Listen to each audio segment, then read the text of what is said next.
இன்றைக்கு லூக்கா 1வது அதிகாரம் பார்க்கலாம்.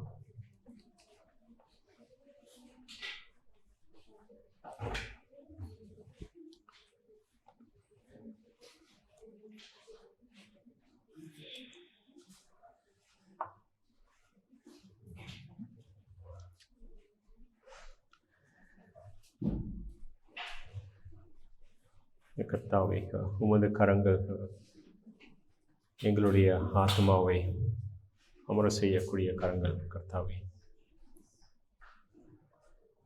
உமது கரங்கள் எங்களுடைய சத்துருக்களை எங்களை நெருங்க விடாதபடிக்கு எட்டி பிடிக்கக்கூடிய கரங்கள். கர்த்தாவே, மிக்க நன்றி. அந்த கரங்களுக்காக, இரட்சணிய கரங்கள், கரங்களாகிய கரங்கள், மிக்க நன்றி கர்த்தாவே. வார்த்தை கரங்களானது சத்ருவை எட்டி பிடிப்பதற்காக மிக்க நன்றி கர்த்தாவே. ஸோ இயேசுவின் நாமத்திலே ஜெபிக்கிறோம், ஆமென். ஸோ நம்ம இந்த 4 பாடல்களை பார்த்துட்ருக்கோம். 4 பேர் இயேசுவோட வாழ்க்கை வரலாறு எழுதியிருக்கிறாங்க. பிறப்பு, மரணம், அப்புறம் உயிர்த்தெழுதல். யாரோட பயோகிராஃபியாவது உயிர்த்தெழுதல் பார்த்துருக்கீங்களா? இல்லை, ரைட். 4 பேர் இயேசுவோட வாழ்க்கை வரலாறு. ஸோ ஒருத்தர் ராஜாவாக காமிச்சிருக்கிறாரு, அது மத்தேயு. இன்னும் ஒருத்தர் ஊழியக்காரனாக காமிச்சிருக்கிறாரு, அது மார்க்கு. யோவான் தேவனாக காமிச்சிருக்கிறாரு. லூக்கா ஒரு சராசரி மனிதனாக காமிச்சிருக்கிறார். ஸோ போன வெனஸ்டே பார்த்தோம், லூக்கா ஒரு பெயிண்டர். அவரோட பெயிண்டிங் இன்னும் கூகுளில் தான் இருக்குது.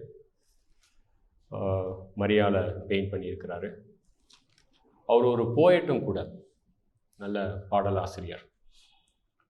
இந்த 4 சுவிசேஷ பத்திரிகைகளில் பார்த்தீங்கன்னா ஒரு சுவிசேஷ பத்திரிகையை மட்டும் பாட்டு நிறைஞ்சிருக்கும், அதுதான் லூக்கா. மரியாளுடைய சங்கீதம், எலிசபெத்தினுடைய சங்கீதம், சகரியாவின் சங்கீதம், தேவ தூதர்களின் சங்கீதம், சிமியோனின் சங்கீதம். ஸோ இவர் பாட்டை ரொம்ப பிடிச்சு ரசித்து ருசித்து இருக்கக்கூடிய ஒரு நபர். ஸோ கடவுள் எப்படி ஒருவருடைய ஆளுமைத்தன்மையை குலைக்க செய்யாமல் அந்த ஆளுமைத்தன்மையை பயன்படுத்தி இவரை மட்டும் பாடல்களை எழுதுகிற மாதிரி பண்ணியிருக்காரு. மேபி மற்றவங்களுக்கு அது தோணலை. இவர் ஒருவேளை அந்த பாட்டை எழுதலைன்னு வச்சிங்களேன், நீங்கள் இயேசுவினுடைய வாழ்க்கை வரலாறு அவ்வளோ கம்ப்ளீட்டாக இருக்காது. ஒரு புக் இருக்குது, Why 4 Gospels அப்படின்னு. அதை படிச்சிங்கன்னா நல்லாயிருக்கும். 4 திசைகள், ரைட்? கிழக்கு, மேற்கு, வடக்கு, தெற்கு. ஸோ 4 புஸ்தகங்கள், பூமியின் 4 திசைகளை கொண்டிருக்கக்கூடிய பூமியின் இயேசு கிறிஸ்துவின் வாழ்க்கை வரலாறை விவரித்த 4 புஸ்தகங்கள். ஸோ போன வெனஸ்டே மரியாளுடைய சங்கீதத்தை பார்த்தோம். ஸோ லூக்கா 1. ஒவ்வொரு சங்கீதத்துக்கும் ஒரு தீம் இருக்குது. ஓகே, ஸோ மரியாளுடைய சங்கீதத்தின் தீம் என்னன்னு கேட்டிங்கன்னா, லூக்கா 1 வாங்க.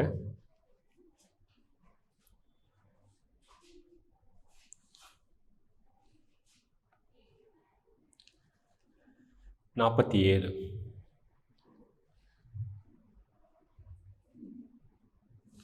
மரியாள்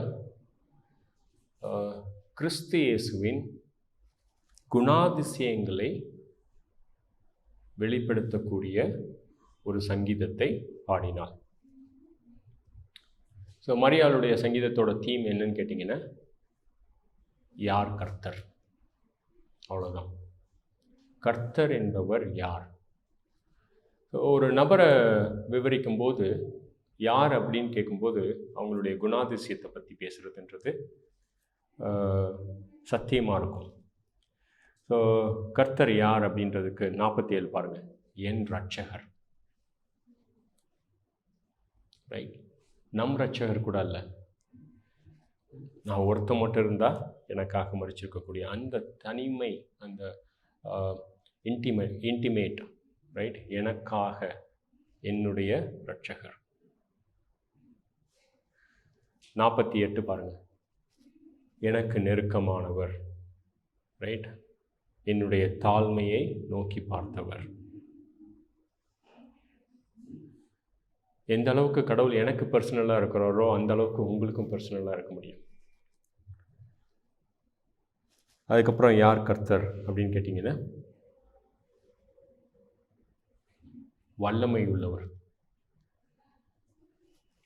2வது குணாதிசயம். ஓகே, முதல் குணாதிசயம் என்ன? எனக்கு நெருக்கமானவர், என்னுடைய ஃப்ரெண்ட், என்னுடைய இரட்சகர். 2வது குணாதிசயம் வல்லமை உள்ளவர். 3வது குணாதிசயம் என்னது?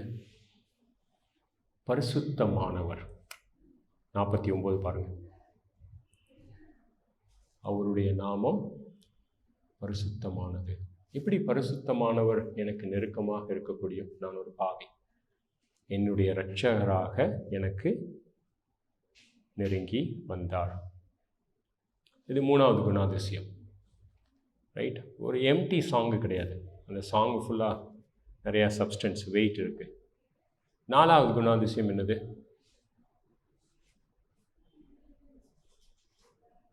ஐம்பதாவது இரக்கமானவர்.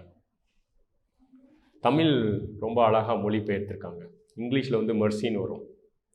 அதோட கிரேக்க வார்த்தை பார்த்தீங்கன்னா ஸ்டூப்பிங் லோ, இறங்கி வரக்கூடிய ஒருவர். ரைட்? ஸோ நான் பைக்கில் வரும்போது அந்த வார்த்தையை யோசிச்சுட்டு இருந்தேன் நான். இரக்கம் எவ்வளோ அழகாக தமிழில் மொழிபெயர்ப்பு வந்திருக்கு. எனக்காக இறங்கக்கூடியவர். நீங்கள் பிலிப்பியர் 2வது அதிகாரம் படிச்சிங்கன்னா தெரியும். தேவனானவர் அவருடைய ஸ்தானத்தை கொள்ளையாடிய பொருளாக எண்ணாமல் நமக்காக இறங்கி வந்தவர்.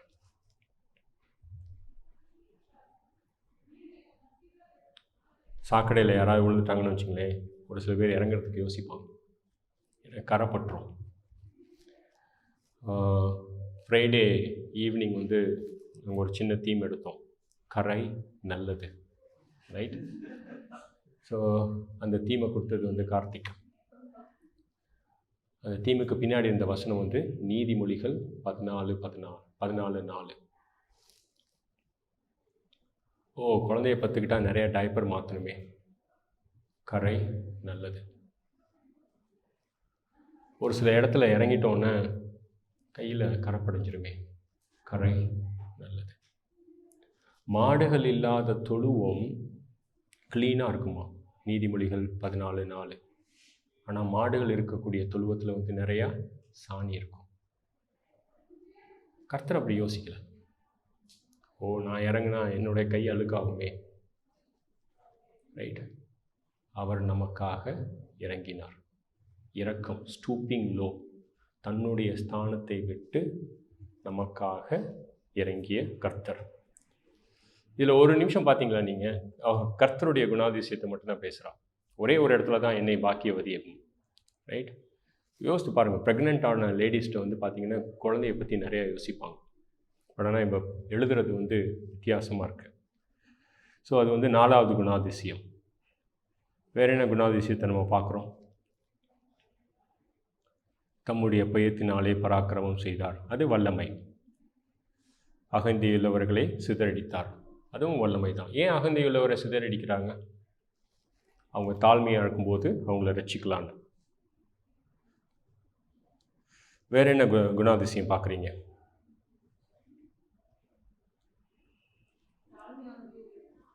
உயர்த்தினார். ஓகே. இறங்கியவர், நமக்காக உயர்த்தக்கூடியவர். வேற? ஓகே. பசியை போக்கினார். உபசரிக்கக்கூடியவர், ஆதரித்தார். மேம் வேற எப்படி சொல்லுவீங்க? படிங்களேன் நீங்கள். 54 ஒரு தடவை படிங்க.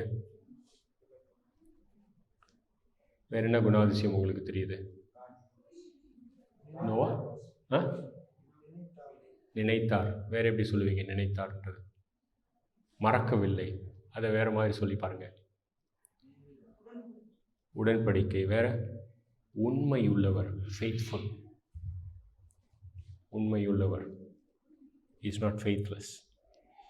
நம்முடைய பிதாக்களுக்கு அவர் சொன்னபடியே ஆபிரகாமுக்கும் அவன் சந்ததிக்கும் என்றென்றைக்கும் இரக்கம் செய்ய நினைத்து தம்முடைய தாசனாகிய இஸ்ரவேலை ஆதரித்தார் என்றார். நினைத்தார், ஆதரித்தார், மறக்கவில்லை. இதுதான் மரியாளுடைய சங்கீதம். வல்லமையுள்ளவர், இறங்கக்கூடியவர், இரட்சகர், பரிசுத்தமானவர், மறக்காதவர். ரைட், கொஞ்சம் நேரத்துக்கு முன்னாடி நம்ம பாடணும்ல, அவர் தயவு நம் நளினி சொன்னாங்கல்ல, யோசித்து பாருங்கள். நோவாவுடைய சந்ததி, ஓகே, ஆர் நிதர்ஷன், ஏமி, இந்த குழந்தைங்களுடைய சந்ததி. நிறைய பெற்றோர்களுக்கு இது ஒரு பெரிய இதுவாக இருக்கும். ரைட், நம் குடும்பங்கள், நம் சந்ததிகள் மேல். ஆபிரகாம் யோசித்து பாருங்க, நீங்கள் உனக்கும் உன் சந்ததிக்கும் அந்த தேசத்தை கொடுப்பேன். ஏமாத்தலையே, உண்மையுள்ளவர். ஸோ நம்ம கடவுளோட ரிலேட் பண்ணும்போது எப்படி தெரியுமா ரிலேட் பண்ணணும்? இந்த குணாதிசயத்தை பிடிச்சிக்கணும், அதை பிடிச்சிக்கிட்டு நடக்கணும். நீங்கள் உண்மையுள்ளவர், ரைட், உங்கள் தயவு என் குடும்பங்கள் மேலே, அப்படின்னா என் சகோதரன் மேலே, என் சகோதரி மேலே பிடிச்சிக்கணும். வல்லமையுள்ளவர், ரைட். ஸோ நம்ம கடவுளோடு இப்படி இடைப்படும் போது அவருடைய குணாதிசயத்தின் வாயிலாக நாம் இடைப்படுகிறோம். இப்போ யார் கர்த்தர்? இதுதான் மரியாளுடைய சங்கீதம். இப்போ அடுத்த ஆளோட சங்கீதத்தை பார்க்கலாம். இது யாருன்னு கேட்டிங்கன்னா Zechariah. Right, it's good to have one poet among the gospel writers. ஒரு சங்கீதத்துவான் சுவிசேஷ பத்திரிகைகளுக்கு முடிவே. ரைட், மேத்யூ கிட்ட போய் பாடுன்னு சொன்னீங்கன்னா நான் பாடுற மாதிரி தான் பாடியிருப்பார். ரைட், மார்க்கு இல்லை, எனக்கு பாட்டுக்கும் ரொம்ப தூரம் அப்படிம்பாரு. யோவான் என்னை யோசிக்க சொன்னீங்கன்னா நான் யோசிப்பேன். நான் is a philosopher, right, thinker. யோவான். லூக்கா கிட்ட கேட்டிங்கன்னா டாக்டராக இருப்பார், சயின்டிஸ்டாக இருப்பார், போயட்டாக இருப்பார், பெயிண்டராக இருப்பார். Right, so multi skilled personality. So Luke படித்தது one of the best school, the school of Tarsus. யோசித்து பாருங்கள், லூக்கா, சவுல், அப்போலோ, இவங்க 3 பேரும் அந்த என்ன சொல்லுவாங்க, இந்த லாங்காக இருக்குமே ஒரு பேண்ட்டு, பழைய காலத்து பேண்ட், என்னது, பெல், அது போட்டுக்கிட்டு அப்படியே டார்சஸ் ஸ்கூலில் 3 பேருமே ஒரே டைமில் தான் படிச்சிருக்காங்க. நான் உங்களை யோசிக்க சொல்கிறேன் நான்.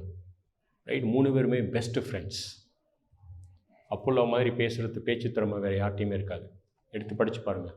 அப்போஸ்தலர்கள் 19, 1 கொரிந்தியர் 1. Right, one of the best scholar அப்படிம்பாங்க. ஸோ 2வது பாட்டு. முதல் பாட்டோட தீம் என்னது? கர்த்தர் யார். ரைட், 2வது பாட்டோட தீம் என்னவாக இருக்கும்? நான் 2வது பாட்டை படிக்கிறேன். நான் கிட்டத்தட்ட 10 மாதம் பேசாத இருந்த ஒரு நபர் பேசுப்பா அப்படின்னு சொன்னோன்னா என்ன பேசுகிறாரு அப்படின்றது எல்லாரும் ஒத்து பார்க்கலாம்ல. அந்த மாதிரி இருந்தவர் தான் சகரியா. ரைட், ஸோ லூக்கா 1:57. எலிசபெத்துக்கு பிரசவ காலம் நிறைவேறின போது அவள் ஒரு புத்திரனை பெற்றாள். கர்த்தர் அவளிடத்தில் தம்முடைய இரக்கத்தை விளங்க பண்ணினார் என்று அயலகத்தாரும் பந்து ஜனங்களும் கேள்விப்பட்டு அவளுடனே கூட சந்தோஷப்பட்டார்கள். சின்ன குடும்பம், ரைட், வயசான ஒரு நபர், வயசான இன்னொரு நபர். எபிரேயர்கள் 8வது நாள் தான் பேர் வைப்பாங்க, விருத்த சேதனம் பண்ணினதுக்கப்புறம்.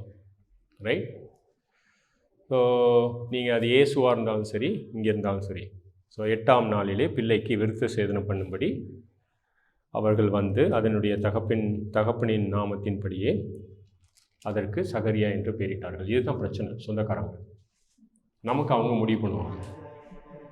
ரைட், ஸோ கும்பலாக ஏய் பையன் பேர் சகரியா அப்படின்னு.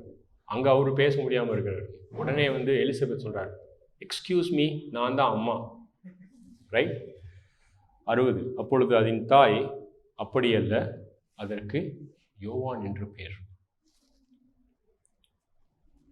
ரைட், சகரியான்றது தேவன் நம்மை நினைவு கூறுவார். எலிசபெத் அப்படின்றது தேவனுடைய வாக்குறுதி. யோவான் அப்படின்றது என்னது? தேவனின் கிருபை. ரைட், அமேசிங் ஃபேமிலியில். ஸோ உடனே வந்து எல்லாரும் இது சொல்கிறாங்க, நான் தான் அம்மா, குழந்தைக்கு பேர் வந்து தேவகிருபை, யோவான். அதற்கு அவர்கள், உன் உறவின் முறையாரில் இந்த பேருள்ளவன் ஒருவனும் இல்லையே என்று சொல்லி, சரி அப்பா கிட்ட கேட்கலாம் என்று தகப்பனை நோக்கி, இதற்கு என்ன பேரிட மனதாக இருக்கிறீர்கள் என்று கேட்டார்கள். உடனே அவன் வந்து ஒரு எழுத்து பலகையை கேட்குறான், கொண்டு வாங்க எழுதணும். ஸோ கொடுத்தவொடனே நம்ம என்ன எழுதுவான்னு எதிர்பார்ப்பீங்க நீங்கள்? ரைட். 63 அவன் எழுத்து பலகையை கேட்டு வாங்கி, இவனுக்கு யோவான் என்று பெயரிட வேண்டும் எழுதலை. இவன் பேர் யோவான். நிறைய வித்தியாசம் இருக்குது. ஏன்னா 1:13 ஏற்கனவே கேப்ரியல் பேர் சொல்லிட்டார் அந்த ஆலயத்துக்கு மத்தியில். ரைட். இவனுக்கு யோவான் என்று பெயரிட வேண்டும் எழுதலை. இவனுடைய பெயர் யோவான், ஆல்ரெடி பேரிட்டாச்சு. ஓகே. உடனே எல்லாம் யோசிக்கிறாங்க, இந்த மாதிரி ஒரு அதிசயத்தில் பிறந்த குழந்தை, இவன் என்ன ஆவான் அப்படின்னு. எல்லாருமே வந்து அந்த ஃபங்க்ஷனுக்கு வந்தவங்களாம் சாப்பிட்டுட்டு போயிடுறாங்க. இவனை பற்றி நிறையா பேச ஆரம்பிக்கிறாங்க. ஸோ அப்போ வந்து 67 அவனுடைய தகப்பனாகிய சகரியா பரிசுத்த ஆவியினால் நிரப்பப்பட்டு தீர்க்க தரிசனமாக, இஸ்ரவேலின் தேவனாகிய கர்த்தருக்கு ஸ்தோத்திரம் உண்டாகுவதாக, அவர் நம்முடைய பிதாக்களுக்கு வாக்குத்தத்தம் பண்ணின இரக்கத்தை செய்வதற்கும் தம்முடைய பரிசுத்த உடன்படிக்கையை நினைத்தருளி உங்கள் சத்துருக்களின் கைகளில் நின்று நீங்கள் விடுதலையாக்கப்பட்டு உயிரோடு இருக்கும் நாளெல்லாம் பயமில்லாமல் எனக்கு முன்பாக பரிசுத்தத்தோடும் நீதியோடும் எனக்கு ஊழியம் செய்ய கட்டளையிடுவேன் என்று அவர் நம்முடைய பிதாவாகிய ஆபிரகாமுக்கு இட்ட ஆணையை நிறைவேற்றுவதற்கும் ஆதி முதற்கொண்டிருந்த தம்முடைய பரிசுத்த தீர்க்கதரிசிகளின் வாக்கினால் தாம் சொன்னபடியே தமது ஜனத்தை சந்தித்து மீட்டு கொண்டு நம்முடைய சத்துருக்களில் நின்றும் நம்மை பகைக்கிற யாவருடைய கைகளில் நின்றும் நம்மை ரட்சிக்கும்படிக்கு தம்முடைய தாசனாகிய தாவீதின் வம்சத்தில் நமக்கு இரட்சணிய கொம்பை ஏற்படுத்தினார். பையனை பற்றி சொல்லலை. ரைட். இயேசுவை பற்றி ஃபஸ்ட்டு சொல்கிறார், அதுக்கப்புறம் பையனை பற்றி சொல்கிறார். 76, 77 2 வசனம் தான். நீயோ பாலகனே உன்னதமானவருடைய தீர்க்கதரிசி என்னப்படுவாய். நீ கர்த்தருக்கு வழிகளை ஆயத்தம் பண்ணவும் நமது தேவனுடைய உருக்கமான இரக்கத்தினாலே அவருடைய ஜனத்துக்கு பாவ மன்னிப்பாகிய ரட்சிப்பை தெரியப்படுத்தவும் அவருக்கு முன்னாக நடந்து போவாய். இதுதான் 2 வசனம். அதுக்கப்புறம் 78, 79 பாருங்கள். அந்த காலத்திலும் மரண இருளிலும் உட்கார்ந்திருக்கிறவர்களுக்கு வெளிச்சம் தரவும் நம்முடைய கால்களை சமாதானத்தின் வழியிலே நடத்தவும் அவ்விரக்கத்தினாலே உன்னதத்திலின்று தோன்றிய அருணோதயம் நம்மை சந்தித்திருக்கிறது என்றான். ஸோ இந்த பாட்டோட தீம் என்னன்னு பார்த்தீங்கன்னா, முதல் பாட்டு யார் கர்த்தர். ஓகே. இரண்டாவது பாட்டோட தீம் என்னன்னு கேட்டிங்கன்னா, கர்த்தர் நமக்கு எதற்காக. கர்த்தர் நமக்கு எதற்காக.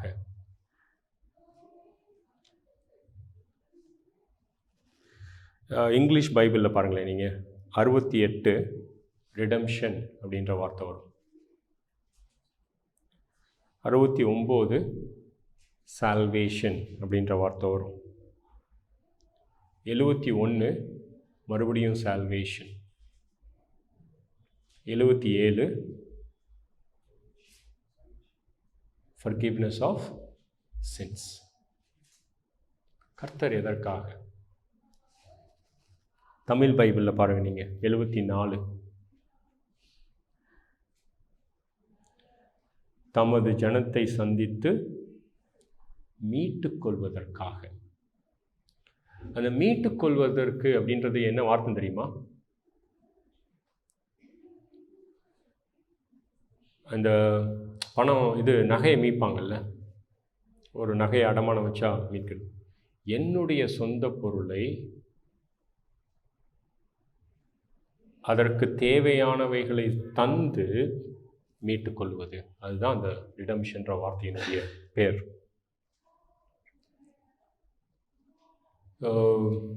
ஒரு ஒரு பாஸ்டரோட இதை பற்றி நான் படிச்சுட்டு இருந்தேன். அவர் அமெரிக்காவில் அவருடைய பிரதர்-இன்-லா காரை ஓட்டிக்கிட்டு போயிட்டு இருந்தாராம். போயிட்டு இருக்கும்போது அந்த குழந்தைங்கள்லாம் வந்து, மாமா நீங்கள் வழி மாறி வந்துட்டீங்க அப்படின்னோடனே, ஐயோ அப்படின்னு சொல்லிட்டு இப்படி டேர்ன் எடுக்கும்போது வந்து பார்த்தீங்கன்னா இன்னொரு காரை மோதிட்டார். இறங்கின உடனே மோதினவர் இவர் மேலே தான் தப்பு, இந்த பாஸ்டர் மேலே தான் தப்பு. உடனே அந்த காரை மோதினவர் இறங்கி வந்து, somebody is going to pay for this அப்படின்னாராம். அப்போ தான் இவருக்கு வந்து இந்த சால்வேஷனை பற்றி ஞாபகம் வந்துச்சு. யாராவது ஒரு ஆள் அதற்கு தேவையானவற்றை செய்தாக வேண்டும். இதுதான் மீட்பு. எதிலிருந்து நம்மளை மீட்கிறாரு? பாவம். ஸோ இந்த உலகத்தில் வந்து பிரச்சனை என்னன்னு நம்ம கடவுளை அறியாதவங்கள்ட்ட கேட்டோம்னு வச்சுங்களேன், நீங்கள் அவங்க சொல்லுவாங்க லேக் ஆஃப் எஜுகேஷன், படிப்பு இல்லாதது தான் பிரச்சனை அப்படிமா, இல்லைன்னா வந்து பாவர்ட்டி அப்படிமா, இல்லைன்னா பாலிட்டிக்ஸ் அப்படிமா. இது எல்லாமே சரியாக இருந்தும் பிரச்சனை இருக்கும். ஸோ படித்தவங்களுக்கு மத்தியில் பார்த்தீங்கன்னா பிரச்சனை என்னன்னு கேட்டிங்கன்னா பாவம். அதனுடைய பிரச்சனை மூல காரணம் என்னன்னு கேட்டிங்கன்னா பாவம். ஸோ அதற்காக கர்த்தர் நம்மை சந்தித்தார். 2 வார்த்தை வரும் பாருங்களேன், விசிட்டட் அப்படின்னு வரும். அது எங்கே வருதுன்னு தெரில, இங்கிலீஷ் பைபிளில் 68 பாருங்கள். இது இங்கிலீஷும் தமிழும் ஒன்றா வச்சு பார்த்தீங்கன்னா டிரான்ஸ்லேஷனில் வசனங்கள் மாறி வருது. He has visited us, right. 78 பாருங்கள், he will visit us. அவர் நம்மை சந்தித்தார். 74 எப்படி சந்தித்தார்? மனித உருவில் வந்தார். அமேசிங்ல. யோப் கேட்டான், நான் கடவுளை பார்த்தாகணும். கண்டிப்பாக நம்மை சந்தித்தார். தமது ஜனத்தை சந்தித்து மீட்டு கொண்டு, ரைட், மீட் பண்ணுற வார்த்தை இருக்குது. 74 பாருங்கள் மறுபடியும், நம்முடைய சத்துருக்களில் நின்றும் நம்மை பகைக்கிற யாவருடைய கைகளில் நின்றும் நம்மை ரட்சிக்கும்படிக்கு. 2வது பாடலோட தீம் என்னன்னு கேட்டிங்கன்னா, கர்த்தர் எதற்காக? நம்மை மீட்பதற்காக, நம்மை ரட்சிப்பதற்காக. 75 பாருங்கள், தம்முடைய தாசனாகிய தாவீதின் வம்சத்தில் நமக்கு ரட்சணிய கொம்பை ஏற்படுத்தினார். ஸோ அந்த காலத்தில் வந்து ஹான் அப்படின்னு கேட்டிங்கன்னா கிங்னு அர்த்தம், ரட்சிக்கக்கூடிய ஒரு ராஜா. 77 பாருங்கள், தமது தேவனுடைய உருக்கமான இரக்கத்தினாலே அவருடைய ஜனத்திற்கு ரட்சிப்பு என்னன்னு கேட்டிங்கன்னா, பாவ மன்னிப்பாகிய ரட்சிப்பை தெரியப்படுத்தவும் அவருக்கு முன்னாக நடந்து போவாய். நிறைய பேர் நினைக்கிறாங்க கடவுள் நமக்கு உதவி பண்ண வந்தாருன்னு.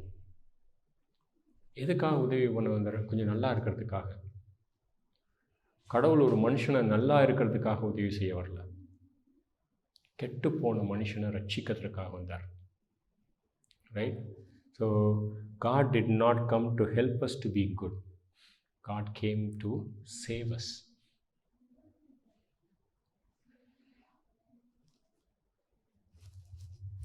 ஸோ இந்த பாட்டில் வந்து 3 பங்காக பிரிக்கலாம். மொதல் பங்கு என்னன்னு கேட்டிங்கன்னா 71லிருந்து 75 வரைக்கும். 2வது என்னன்னு கேட்டிங்கன்னா 76ம் 77ம். 76ம் 77ம் முழுக்க யோவான் ஞானஸ்தானம்னு பார்த்து.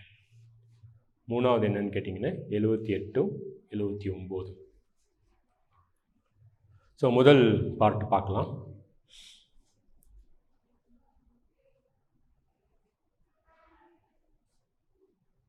அறுபத்தி 69லேருந்தே பாருங்கள் நீங்கள். நம்முடைய பிதாக்களுக்கு, ரைட், முழுக்க இஸ்ரவேல் வாக்குத்தத்தம் பண்ணின இரக்கம். தம்முடைய பரிசுத்த உடன்படிக்கை. நம்பர் 2, முழுக்க முழுக்க இஸ்ரவேல்.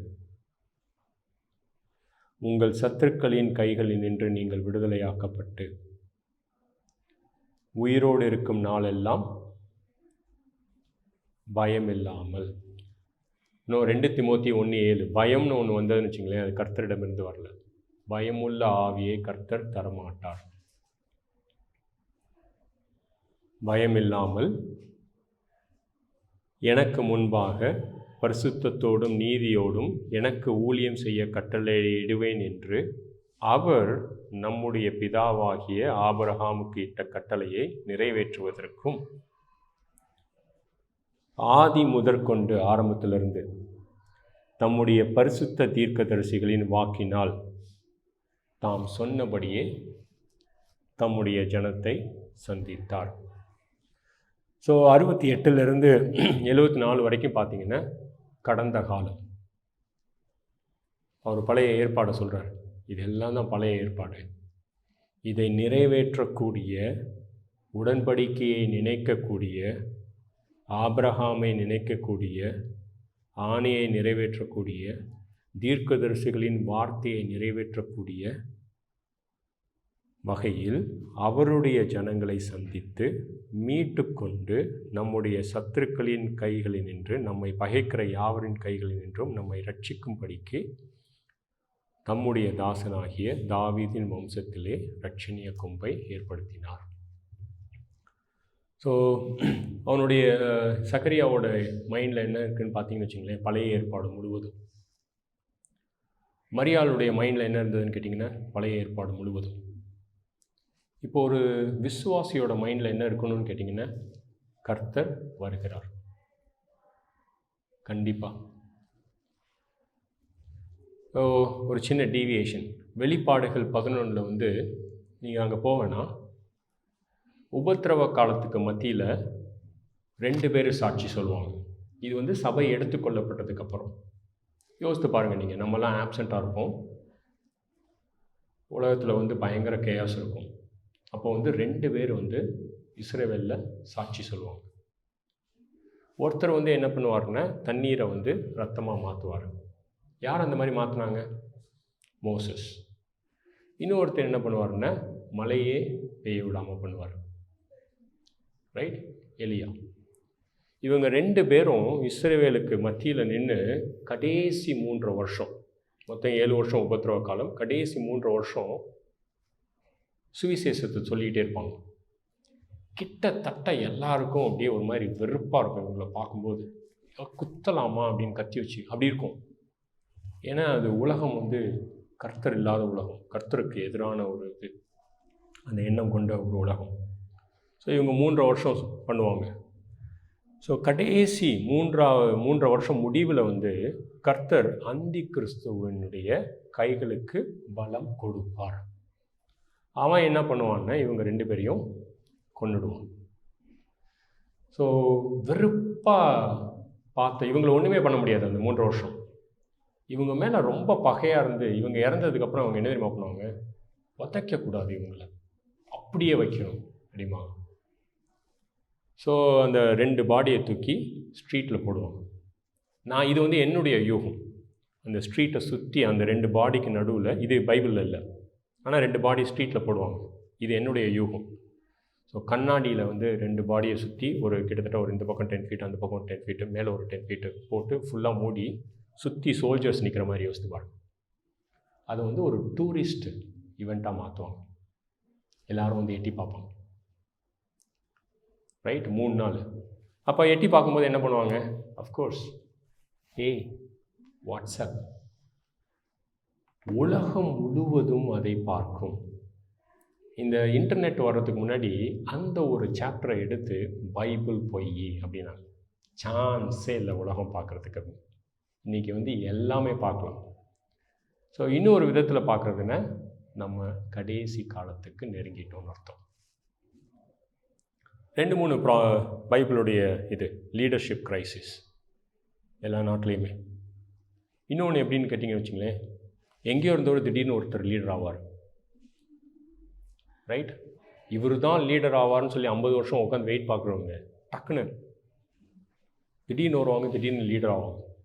இதெல்லாம் வந்து வெளிப்பாடுகள் இருக்குது. ஸோ இவங்கெல்லாம் அப்படியே ஃபுல் உலகமே பார்க்கும். அப்போ என்ன பண்ணுவாங்க, அந்த தேங்க்ஸ் கிவிங் வீக்காக மாற்றி ஒருத்தருக்கு ஒருத்தர் கிஃப்ட் கொடுத்துப்பாங்க. ஸோ 3ஆவது நாள் என்ன பண்ணுவாங்க, டக்குன்னு வந்து பரலோகத்துலேருந்து வாய்ஸ் வந்தோன்னே இவங்க 2 பேரும் எந்திச்சு நிற்பாங்க. அப்படியே யோசித்து பாருங்கள், அப்படியே டக்குன்னு எல்லாம் ஓடி பின்னாடி ஓதி சோல்ஜர்ஸ்லாம் மேலே எடுத்துக்கொள்ளப்படுவார்கள். ரைட்.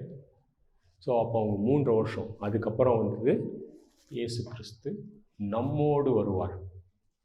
ரைட். அவர் நம்மோடு வருவார். ஒரு தடவை பாஸ்டர் ஷாலா சொன்னாராம், இயேசு கிறிஸ்து வருவார் அப்படின்னு சொல்லி ஸ்ட்ரீட்டில். உடனே கேட்டவன் வந்து இப்படி ஒரு மாதிரி பார்க்குறான், உனக்கு எதாவது பிரச்சனையாக இருக்கா? அப்புறம் சொல்கிறேன், அவரோட நானும் வர்றேன், உனக்கு பிரச்சனை இருக்குது. ரைட். ஸோ நம்மோடு வருவார். இப்போ சகரியாவோட மைண்டில் எப்படி இருக்குது, பழைய ஏற்பாடு ஆபிரகாம் எல்லாமே வந்தார் சந்தித்தார். மரியாளோட மைண்டில் இருக்குது வந்தார் சந்தித்தார். அப்போ எந்த அளவுக்கு வார்த்தை முக்கியம் இல்லை? ஸோ நம்மளுடைய சிந்தனையை மாற்றக்கூடிய ஒரு வல்லமை இருக்கிறது வார்த்தை. அதுக்கப்புறம் பாருங்கள், ஸோ நம்ம கிட்டத்தட்ட 68லேருந்து 75 வரைக்கும் பார்த்தீங்கன்னா முழுக்க முழுக்க இஸ்ரவேல். நம்ம உடனே எட்டி பார்க்குறோம், ஐயோ நான் புறஜாதியன், எங்கே என் பங்கே வரலையே அப்படின்னு கேட்டிங்கன்னா 77 பாருங்கள். 76, 77 வந்து யோவான் ஞானஸ்தானன். நீயோ பாலகனே, உன்னதமானவருடைய தீர்க்கதரிசி என்னப்படுவாய், நீ கர்த்தருக்கு வழிகளை ஆயத்தம் பண்ணவும் நம்முடைய தேவனுடைய உறக்கமான இரக்கத்தினாலே அவருடைய ஜனத்துக்கு பாவ மன்னிப்பாகிய ரட்சிப்பை தெரியப்படுத்தவும் அவருக்கு முன்னாக நடந்து போவாய். இதுக்கப்புறம் பாருங்கள், அந்தகாரம். இருட்டில் நடக்க முடியுமா நம்மளால்? முடியாது. என்ன தேவை இருட்டில் நடக்கணுன்னா? இருட்டு போகணும். மரண இருள், பாவத்தின் சம்பளம் மரணம். அந்தகாரத்திலும் மரண இருளிலும் உட்கார்ந்திருக்கிறவர்களுக்கு, இது வந்து இஸ்ரவேல் கிடையாது, இஸ்ரவேலும் கூட உலகம் முழுவதும். சூப்பராக இருக்குல்ல அவர் பாடும்போது. ஃபஸ்ட்டு இஸ்ரவேல், அவங்க வெறுக்கிறாங்க யோவான் ஞானஸ்தானம். அதுக்கப்புறம் என்னது, சுவிசேஷம் உலகம் முழுவதும். அந்தகாரத்திலும் மரண இருளிலும் உட்கார்ந்திருக்கிறவர்களுக்கு வெளிச்சம் தரவும். ரைட். அந்த இருளிலே வெளிச்சத்தின் நிமித்தமாக நம்முடைய கால்களை பகையின் வழி அல்ல, தேவனோடு கூடிய சமாதானத்தின் வழியில் நடத்தவும் அவ்விரக்கத்தினாலே உன்னதத்திலிருந்து தோன்றிய அவர் நம்மை சந்தித்தார். 2 தடவை சந்தித்தார். 68 ஒரு தடவை சந்திக்கிறாரு, 78 ஒரு தடவை சந்திக்கிறாரு. அது வந்து இங்கிலீஷ் பைபிளில். தமிழில் வந்து 74லையும் சந்தித்துன்ற ஒரு வார்த்தை இருக்கும், 79லையும் சந்தித்துன்னு ஒரு வார்த்தை இருக்கும். சந்தித்தார். அவர் நம்மக்கிட்ட அப்பாயின்மெண்ட் வாங்கினார், வேறு எதுவும் இல்லை. கடவுள் எப்பயாவது அப்பாயின்மெண்ட் வாங்கி பார்த்துருக்கீங்க நீங்கள்? பைபிளை படிக்கும்போது உங்களோட அப்பாயின்மெண்ட் வைப்பார். ரைட். நம்ம ரட்சிக்கப்படும் போது அவர் நம்மளை அப்பாயின்மெண்ட் கேட்டார். எவ்வளவோ இடத்துல நம்ம அப்பாயின்மெண்ட் புக் பண்ணியிருக்கோம், கடவுள் கேட்குறாரு எனக்காக ஒரு அப்பாயின்மெண்ட்டு. ஸோ முதல் பாடல், மரியாளின் பாடல், கர்த்தர் யார்? வல்லமையானவர், என்னுடைய இரட்சகர், எனக்கு நெருக்கமானவர், பரிசுத்தமானவர், இரக்கமுள்ளவர். கடைசி இது என்ன பார்த்தோம், உண்மையுள்ளவர். ஸோ சகரியா எப்படி பாடுறாமா, கர்த்தர் எதற்காக? இஸ்ரவேலை ரட்சிப்பதற்காக, அந்த காலத்தில் இருக்கக்கூடிய இந்த உலகத்தை ரட்சிப்பதற்காக, இருளிலே வெளிச்சத்தை கொண்டு வரக்கூடிய டே ஸ்டார். ரைட். உன்னதத்திலிருந்து தோன்றும் போது வச்சிங்களேன், நீங்கள் பெத்லகேமிலிருந்து தோன்றியன்னா இஸ்ரவேல்னு சொல்லலாம். உன்னதத்திலிருந்து தோன்றியன்னா இந்த உலகம் முழுவதும் தோன்றிய அருணோதயம் நம்மை சந்தித்திருக்கிறது என்றான். 79. அதுக்கப்புறம் 80th வசனத்தோட இந்த செய்தியை முடிச்சிடலாம். யார் சகரியா? எந்த கோத்திரத்தை சார்ந்தவர்? லேவியார். ரைட். லேவியாரோட வேலை என்னது? எப்போவுமே டெம்பிள் பக்கத்தில் தான் இருக்கணும். ரைட். ஸோ லேவியாருக்கு பிறந்த பையன் ஆலயத்தில் தானே இருக்கணும். ஜான் த பேப்டிஸ்ட் என்ன பண்ணுவான்? வனாந்தரத்துக்கு போயிடுவான். ரைட். 80 பாருங்கள், அந்த பிள்ளை வளர்ந்து ஆவியிலே பலம் கொண்டு இஸ்ரவேலுக்கு தன்னை காண்பிக்கும் நாள் வரைக்கும் ஆலயங்களில் இருந்தானோ. வனாந்தரங்களில் இருந்தான். தூக்கி ஆலயத்தில் போட்டிருந்தான்னு வச்சுங்களேன், ஓடி போயிருப்போம் வில்டர்னஸ்க்கு. எனக்கு இந்த பலி கொடுக்குற வேலை இல்லை, கர்த்தரை ஆயத்தப்படுத்தக்கூடிய ஒரு வேலை. எவ்வளோ பேர் ஜான் த பேப்டிஸ்டை பார்த்து சொல்லியிருப்பாங்கள்ல, என்னப்பா அது உங்கள் அப்பா சகரியா, நீ கோயிலில் தானே இருக்கணும். இல்லை, வில்டர்னஸ். ஏன்னு கேட்டிங்கன்னா, ஏசாயா 40வது அதிகாரம் எடுத்து பாருங்கள். வனாந்தரங்களிலே சத்தம் உண்டாயிற்று. என்ன சத்தம்? கர்த்தருக்கு வழியை ஆயத்தப்படுத்துங்கள். எவ்வளோ பேர் அவனை சந்திச்சிருப்பாங்க தெரியல. நீ ஏன் கோயிலுக்கு வரல, லேவியாராச்சேன்னு. இல்லை, என்னோட ஜாப் டிஸ்கிரிப்ஷன் வேறு. என்ன job description? My job description is to announce the coming of Christ. So 3வது பாட்டு தேவதூதர்களுடைய பாட்டு. அடுத்த வாரம் பார்க்கலாம். ரைட், தேவதூதர்களுடைய பாடும் சிமியோனோட பாட்டும் அதுக்கு அடுத்த வாரம் பார்க்கலாம், அடுத்த சண்டே. ஸோ முதல் பாட்டு கர்த்தர் யார், 2வது பாட்டு கர்த்தர் எதற்காக, 3வது 4வது பாட்டும் நீங்கள் தீமை கண்டுபிடிங்க. ரைட், மேத்யூ 1:2, லூக்கா 1:2, பிலிப்பியர் 2:1-10 வரைக்கும் படிச்சோம். ஆமென். So let's pray. கர்த்தாவே, தெள்ள தெளிவான வசனங்களுக்காக நன்றி கர்த்தாவே. மரியாளின் சிந்தனை முழுவதும் பழைய ஏற்பாடை கொண்டிருந்தது, கர்த்தருடைய குணாதிசயங்களை கொண்டிருந்தது. 10 மாதம் பேசாதிருந்த சகரியாவின் சிந்தனை கர்த்தருடைய திட்டத்தை குறித்ததாக இருந்தது. இஸ்ரவேலுக்குரிய திட்டம், தன்னுடைய மகனுக்குரிய திட்டம், இந்த உலகத்திற்குரிய திட்டம், உன்னதத்திலிருந்து தோன்றக்கூடிய அருணோதயம், கால்களை இருளுக்கு மத்தியிலாக வெளிச்சத்தை கொடுத்து சமாதானத்தின் பாதையில் வழி நடத்தக்கூடிய இரட்சணிய கொம்பை ஏற்படுத்தி இருக்கிறார். நன்றி கர்த்தாவே.